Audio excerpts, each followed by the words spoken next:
임해군이 돌아오고 얼마 후 조선 조정에 이상한 글이 등장합니다. 아이고. 임해군은 정신이 이상해진 탓으로 더 이상 인사를 살피거나 세상의 근무에 응대할 수 없게 되었으니 더 말해 무엇하겠습니까? 엄청 우울감에 빠지셨나? 이게 어떡해. 정신적인 스트레스가 이제 뭐 이 글은요, 조선의 왕이 명나라 황제에게 세자 책봉을 청하기 위해 보내는 외교 문서의 한 부분입니다. 그런데 사실 임해군은요, 정신병에 걸리지 않았어요.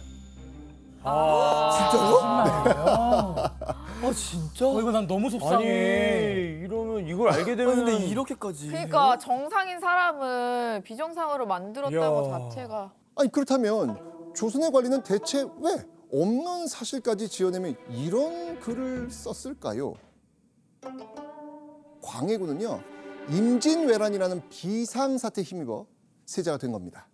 그런데 명나라에서 계속해서 광해군의 책봉을 거부하는 거예요. 그럼 교수님 명나라는 왜 광해군을 거절한 걸까요? 요게 당시 명나라 내부 사정하고 아주 절묘하게 얽혔어요. 당시 명나라 황제가 만력제인데 만력제도 적자가 없었어요.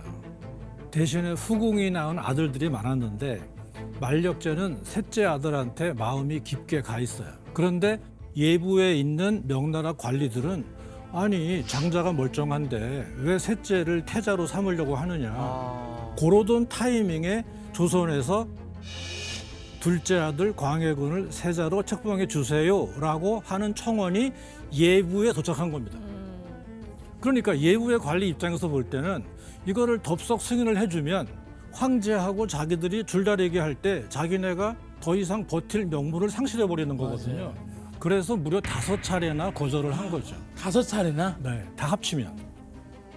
결국 광해군이 명나라로부터 세자 책봉을 받기 위해선 임해군이 세자가 될 수 없는 심각한 결격 사유가 필요한 상황이었습니다.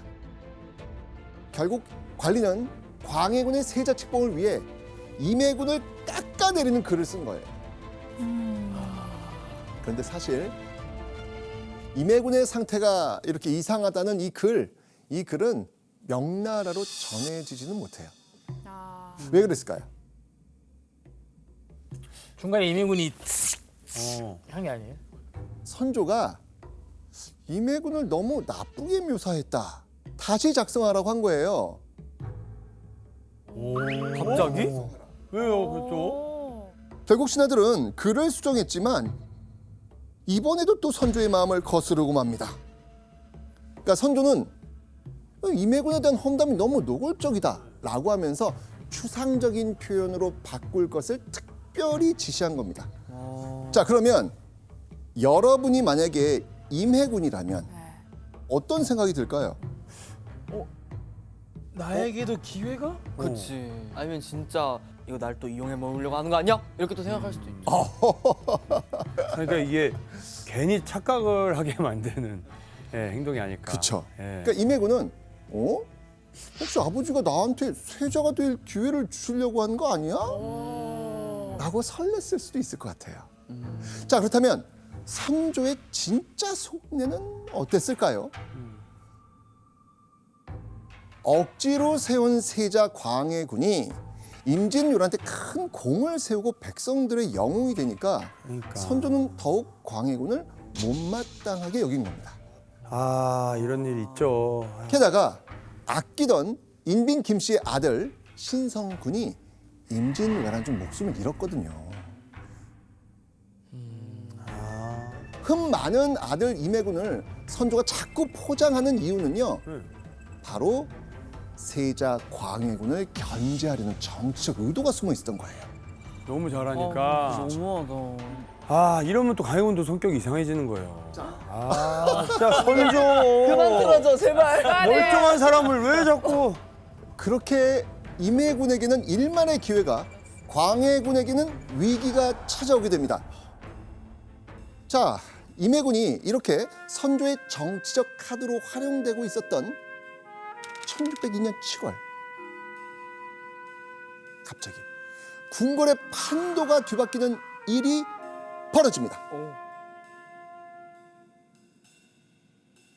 천하에 어찌 어미 없는 나라가 있겠는가 하면서 궁신들을 협박하여 급급하게 나이 어린 비를 맞아들였다. 사실 우리가 이제 TTX에 여행 갔다 온 내용이긴 해요. 네. 근데 이제 뭔가 네. 뭐 설명이 또 필요할 타이밍인 것 같아서 그렇죠, 형님. 동표 씨 살짝 얘기해 볼게요. 네네네, 알려주세요. 알려주세요. 네, 그러니까 그 의왕후가 있지 않습니까? 그렇죠. 의왕후가 세상을 떠납니다. 의왕후가 세상을 떠나면서 선조가 새로운 중전을 드리게 되는데 네. 그게 이제 임목왕후가 들어온 거죠. 그런데 임목왕후가 선조하고 나이 차이가 32살. 그러니까 19살인 거죠. 그러니까 복잡한 상황이 된 거예요, 지금. 예. 맞아요. 새로운 중전인데 나보다 나이가 어린 엄마인데 나보다 어린 엄마가 된 거예요. 광해군의 입장에서는. 막 꼬여버렸군요. 꼬여버렸죠. 혹시 아시겠어요? 네, 이해가 됐어요. 형님 덕분에. 네네네. 갔어요. 전하 보셨사옵니까? 나의 직계가 많노라.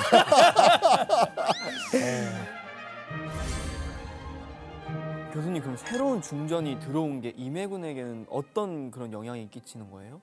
좀 안 좋은 영향이 컸습니다. 임해군 입장에서 볼 때 새 젊은 왕비를 새로 맞이했다. 이건 무슨 얘기냐 하면 확실한 대안 카드인 적자가 태어날 가능성이 올라간 것이고 선조 입장에서 볼 때 임해군에 대한 견제할 수 있는 그 역할이 그만큼 약해진 거죠. 아이고. 그동안 임해군은 광해군을 견제하는 파로 쓰이면서 그나마 왕자들 중에서 아버지 선조의 관심을 받아왔습니다. 그런데 임목왕후가 새로운 중전으로 들어온 순간 임해군이 품어온 그 일말의 희망은 종이짝처럼 무참히 구겨지게 된 겁니다. 자, 그렇게 아버지에게 실망한 마음을 부처님의 자비로움으로 치유해 보려고 했을까요? 임해군이요, 어느 날부터 산속의 사찰과 스님을 가까이 하기 시작합니다. 아이고야.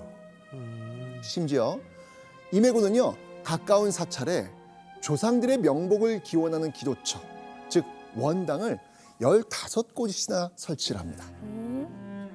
근데 여러분들, 임해군이 갑자기 왜 이런 행동을 했을까요? 그럼 더 무서운데. 이런 갑자기 왜? 정신적인 스트레스가 너무 많은가? 아니면 여기 이것도 수예요. 아, 이것도? 오히려 본인이 나 이제 관심 없어. 맞아.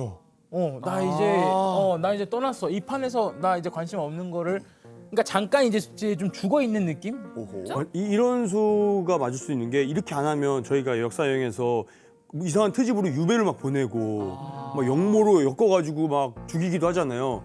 난 이 안에서 권력 관심 없는 조용히 살겠습니다라고 딱 납작 엎드리는 그 수일 수도 있겠네요. 자, 그 이유는요, 한 스님의 이야기를 들어보면 알 수 있습니다. 보시죠. 임해군은 오히려 절에서 시주를 받아간다. 산채동물을 그의 궁에 끊이지 않고 되어야 한다 하며 그 중은 매우 괴로워하였다. 받아간다고요? 잘못 본 건가요? 시주를 받아간다? 도둑질한 거예요?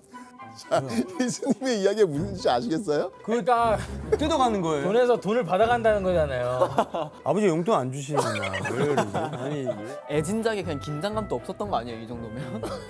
괜히 우리가 머리 써서 고민을 했는 거예요.